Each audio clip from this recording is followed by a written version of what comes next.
Olá a todos, sejam muito bem-vindos a mais um episódio onde transformamos páginas de sabedoria em áudio acionável para a sua vida e carreira.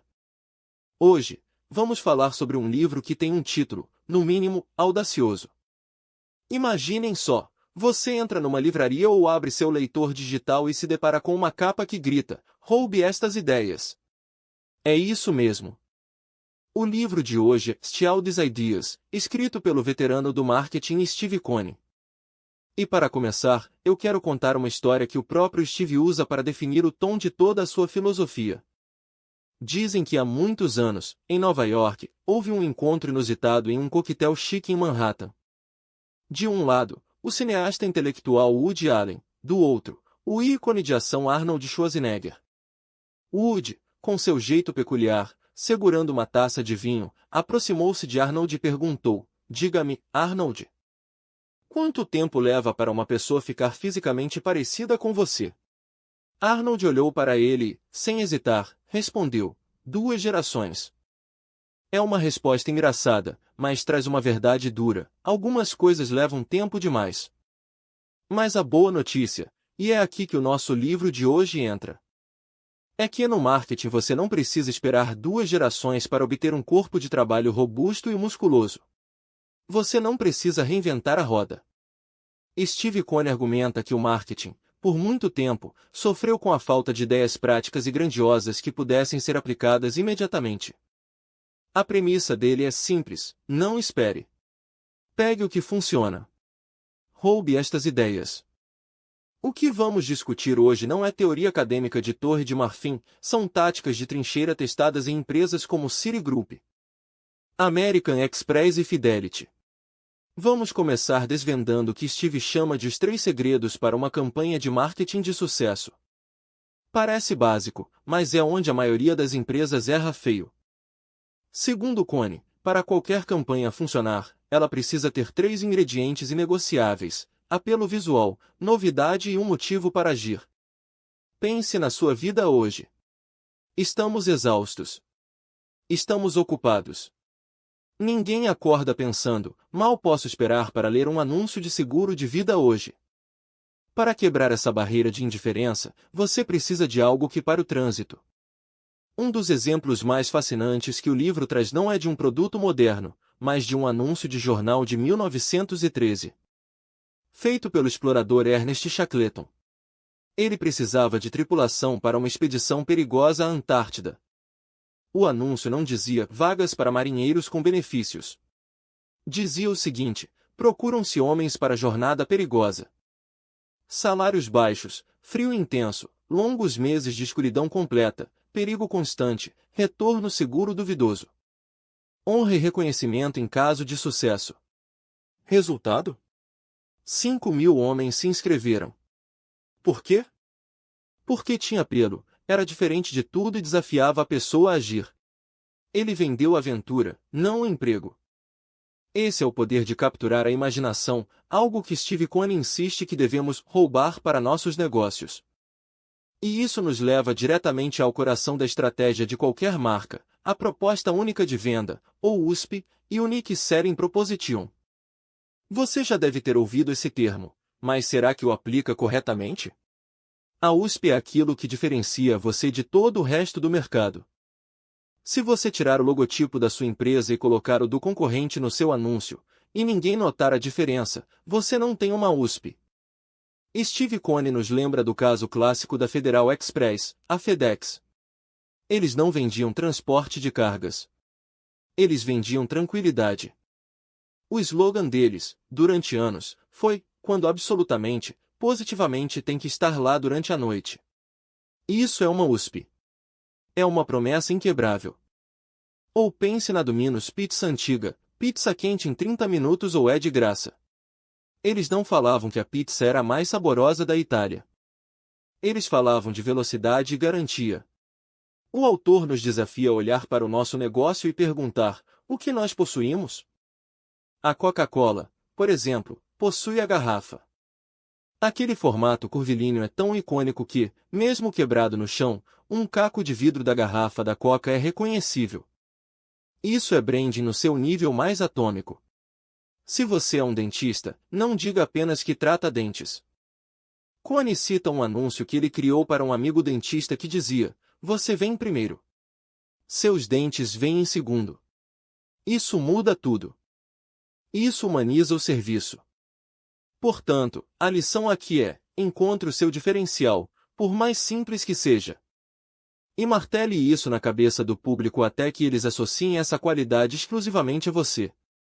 Agora, vamos entrar em um território que costuma gerar brigas nas agências de publicidade: o design versus a legibilidade. Steve Cone é brutalmente honesto aqui. Ele diz: não dê ouvidos ao diretor de arte da sua agência de publicidade se isso comprometer a leitura. Existe uma tendência no design moderno de fazer coisas bonitas, limpas e artísticas, que muitas vezes resultam em letras cinzas sobre fundo preto, fontes minúsculas ou layouts confusos. Cone chama isso de teste de visão. Se o seu cliente precisa apertar os olhos para ler sua oferta, você já perdeu a venda. Ele defende apaixonadamente o uso de fontes com serifa, aquelas com os tracinhos nas pontas das letras, como a Times New Roman, para o corpo do texto, porque estudos mostram que elas guiam os olhos e facilitam a leitura longa. Fontes sem serifa, como Arial, devem ser usadas apenas em títulos. E nunca, jamais, use texto claro sobre fundo escuro para textos longos.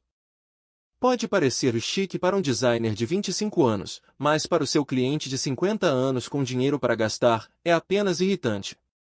A regra de ouro que devemos roubar aqui é: a função precede a forma. Se não for lido, não será vendido. Seguindo essa linha de comunicação direta, o livro aborda um tema que muitos consideram ultrapassado, mas que continua sendo uma mina de ouro: as brochuras e a mala direta. Você pode pensar que na era digital isso morreu, mas Cone argumenta que o papel ainda tem um poder tátil e de permanência que o digital não tem. Mas há um segredo: pare de fazer brochuras corporativas chatas. Ninguém quer ler um relatório anual que parece uma bula de remédio. A sugestão de Cone? Imite a revista People. Sim, a revista de fofocas e celebridades. Por que a People é um sucesso estrondoso há décadas? Porque ela entende a natureza humana. As pessoas gostam de ver gente. Elas gostam de legendas nas fotos. Elas gostam de textos curtos e diretos. Elas gostam de espaços em branco para descansar os olhos. Então, quando você for criar o material da sua empresa, use fotos de pessoas reais, seus funcionários, seus clientes, e não aquelas fotos de banco de imagem de modelos sorrindo falsamente em uma sala de reunião que não existe. Coloque legendas em todas as fotos, é a primeira coisa que as pessoas leem. Escreva como se estivesse contando uma história, não redigindo um contrato legal. Transforme seu material de marketing em algo que as pessoas queiram folhear numa sala de espera, não algo que elas joguem no lixo imediatamente. E falando em gente, isso nos leva a um dos pontos mais interessantes do livro: o uso de porta-vozes e personagens. Você já notou como é difícil lembrar de uma marca que não tem um rosto? As grandes marcas quase sempre têm uma personalidade associada a elas. Pode ser um fundador carismático, como o Coronel Sanders do KFC ou Dave Thomas da Wendy's. Pode ser uma celebridade contratada. Ou pode ser um personagem fictício. Cone é um grande fã de criar personagens proprietários. Pense no boneco da Michelin ou no tigre da Kellogg's.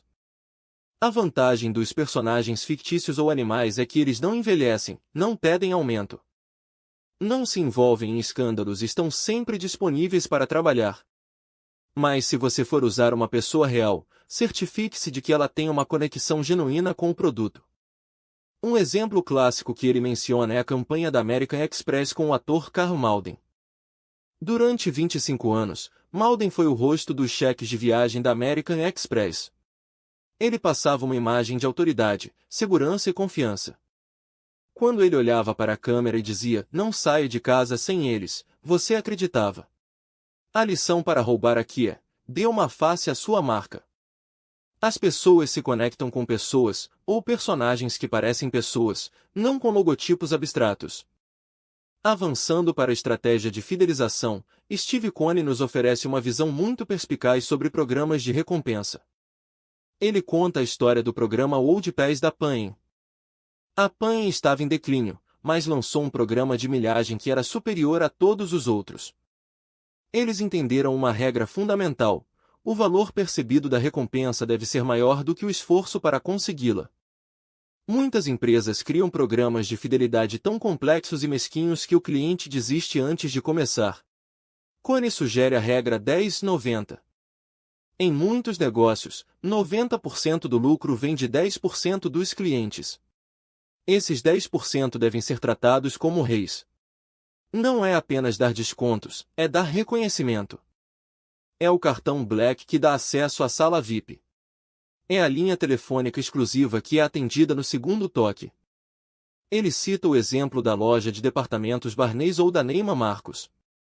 Elas criaram programas onde o cliente acumula pontos que viram dinheiro ou presentes exclusivos. Mas o segredo estava na simplicidade e na comunicação constante. Eles mandavam extratos, mandavam revistas exclusivas. Eles faziam o cliente se sentir parte de um clube.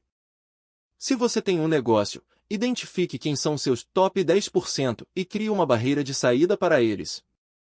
Mimando-os tanto que a ideia de ir para a concorrência pareça um rebaixamento de estilo de vida. Agora, vamos tocar num ponto que muitas vezes é negligenciado: o slogan. Um bom slogan é como um verme de ouvido: uma vez que entra, não sai mais. Mas o que faz um slogan funcionar? Coney diz que ele precisa ser específico, prometer um benefício e, se possível, ter ritmo ou rima. Pense em Just Do It da Nike. É uma ordem, uma filosofia. Ou diamantes são para sempre. O problema, segundo o autor, é que muitas empresas mudam de slogan como quem muda de roupa. Um novo diretor de marketing chega e quer deixar sua marca, então ele joga fora o slogan antigo e cria um novo. Isso é um erro fatal. A consistência é a chave da memória. Se você tem algo que funciona, mantenha. A Gia usou o ibringo de Finstolife: trazemos coisas boas para a vida, por décadas. Quando você muda constantemente, você confunde o consumidor e dilui sua identidade. O conselho aqui é: gaste tempo para criar algo ótimo e, depois, tenha a disciplina de mantê-lo até que você esteja enjoado dele, porque é só nesse momento que o público está começando a notá-lo. E já que estamos falando de comunicação, não podemos ignorar o papel da internet. O livro foi escrito numa época em que a internet estava se consolidando, mas os princípios de Coney são surpreendentemente atemporais. Ele critica a complexidade dos sites corporativos. Ele diz que muitos sites parecem ter sido feitos por engenheiros para engenheiros, não para seres humanos. A regra dele para o digital é a mesma do impresso: simplicidade e navegação intuitiva. Se o cliente não consegue encontrar o botão de comprar ou o telefone de contato em 3 segundos, você falhou. Ele também alerta sobre a frieza da internet. Como a tela do computador, ou do celular, é uma barreira, você precisa trabalhar dobrado para injetar calor humano. Use fotos, use vídeos, use uma linguagem coloquial. Não se esconda atrás de formulários de contato anônimos. Mostre que há pessoas reais do outro lado da tela. Outro aspecto fascinante que o livro aborda é a relação entre marketing e o departamento financeiro. Coney aponta que muitas grandes ideias morrem não porque são ruins, mas porque o departamento financeiro as matou antes de nascerem por causa de cortes de custos míopes. O marketing é um investimento, não uma despesa. Ele sugere que os profissionais de marketing devem educar seus colegas de finanças. Devem mostrar que cortar a qualidade do papel da mala direta para economizar alguns centavos pode reduzir a taxa de resposta pela metade, custando muito mais caro no final. É preciso falar a língua do retorno sobre investimento, ROI. Se você quer que suas ideias criativas sejam aprovadas, você precisa provar que elas vão trazer dinheiro. E, por outro lado, ele aconselha pagar bem os criativos. Se você paga amendoins, você contrata macacos. Pague por projeto, pague por valor, não por horas. Uma grande ideia que surge em 15 minutos durante o banho vale mais do que 100 horas de trabalho medíocre sentado no escritório. Para encerrar nossa jornada pelas ideias de Steve Coney, vamos falar sobre atitude. O livro permeia uma sensação de ousadia. O título Roube estas ideias não é apenas sobre copiar táticas, é sobre adotar uma mentalidade de que o sucesso deixa pistas. Se você vê um concorrente, ou até mesmo uma empresa de outro setor, fazendo algo que encanta os clientes, não tenha vergonha de adaptar isso para a sua realidade. Observe como os hotéis de luxo tratam os hóspedes e leve isso para o seu consultório médico. Observe como a Amazon facilita a compra com um clique e leve isso para o seu processo de vendas B2B. O marketing não é um departamento, é a vida da empresa. Tudo comunica. A maneira como a recepcionista atende o telefone é marketing. A limpeza do chão da loja é marketing. A facilidade de abrir a embalagem é marketing. Steve Coney nos ensina que devemos ser obcecados pelos detalhes, porque é nos detalhes que a marca é construída ou destruída. Então, qual é a grande lição que levamos hoje? É que o marketing eficaz é uma mistura de psicologia humana básica, clareza visual e consistência implacável. Não complique. Use fontes legíveis. Trate seus melhores clientes como ouro. Crie uma personalidade para sua marca. E, acima de tudo, não tenha medo de olhar para o que funciona e dizer, eu vou fazer isso também, só que melhor. Espero que este episódio tenha acendido várias lâmpadas na sua cabeça. Não deixe essas ideias morrerem no seu bloco de notas. Escolha uma, talvez a revisão das suas brochuras, talvez a criação de um programa de fidelidade para os top 10%. Ou talvez apenas mudar a fonte dos seus e-mails para algo mais legível, e aplique amanhã. Obrigado por nos ouvir. Continue roubando grandes ideias e aplicando-as para construir o seu sucesso. Até o próximo episódio.